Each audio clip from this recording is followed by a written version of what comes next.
Assalamualaikum and hi friends, welcome back to our channel.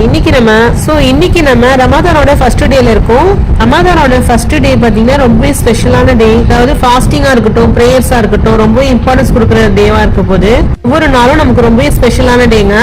So ரமதானுக்கு தேவையான things எல்லாம் வாங்கி நம்ம வச்சிருந்தோம். அதாவது மல்லிகை ஜாமான் இருக்க போக நமக்கு தேவையான ஜாமான்கள் எல்லாமே நம்ம வாங்கி வச்சாச்சு. இந்த மாதிரி ப்ரிப்பரா முன்னாடியே வாங்கி வச்சிட்டேன்னு சொன்னா நமக்கு ரொம்பவே ஹெல்ப்ஃபுல்லா இருக்குங்க.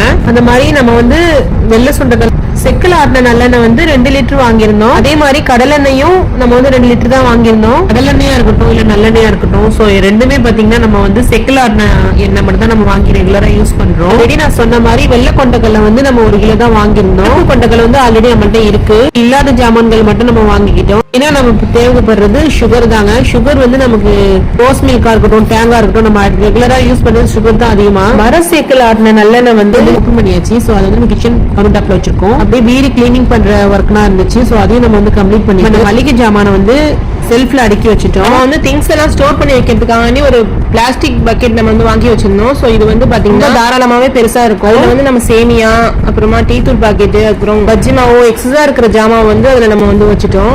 ராகி சேமியாவும் இதுல தான் வச்சிருக்கேன். சோ இது என்னன்னு பாத்தீங்கன்னா வெள்ளை மிளகு தான். நம்ம முந்திரி பாதாம் இருக்கு பாருங்க, அதெல்லாம் ஆல்ரெடி வாங்கி வச்சிருந்தோம். சோ அது மட்டும் வாங்கல. நம்ம மிளகு, சீரகம், வெந்தயம், கடுகு எல்லாமே வாங்கியாச்சு. பவுடரா இல்லாம இந்த மாதிரி இருந்தா தான் நம்ம பிரியாணி மசாலா செய்யும் போதுனா எடுத்து போட்டு செய்யறதுக்கு ரொம்ப ஈஸியா இருக்கும். கண்டெய்னர்ல நம்ம ஸ்டோர் பண்ணி எப்பவுமே வச்சிருக்கிறது.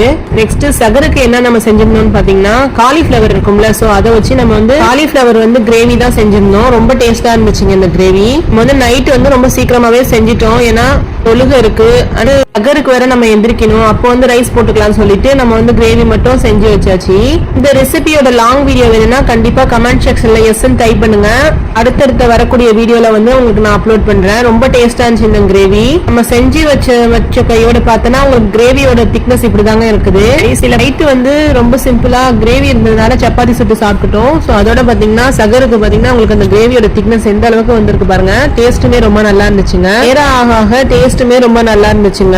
சகருக்கு பிளைன் ரைஸோட இந்த கிரேவிக்கு சைடிஷா நம்ம அப்பளம் பொரிச்சிட்டோம். இப்போ நீங்க பாத்துட்டு இருக்கிறது இதாருடைய ஃபர்ஸ்ட் டே ஈவினிங் நம்ம ஸ்நாக்ஸ் செஞ்சிட்டு இருக்கோம். நோம்பு திறக்கிறதுக்கான ப்ரிப்பரேஷன் தான் போயிட்டு இருக்கு. மசால் வடை, அப்புறம் முட்டை போண்டா, இது போக கருப்பு கொண்டக்கடலையை நம்ம வேக வச்சு தாளிச்சு விட்டுருந்தோம்.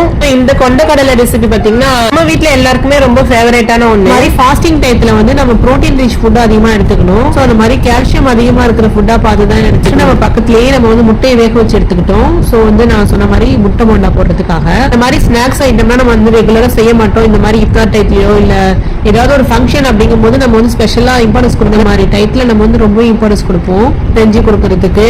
சோ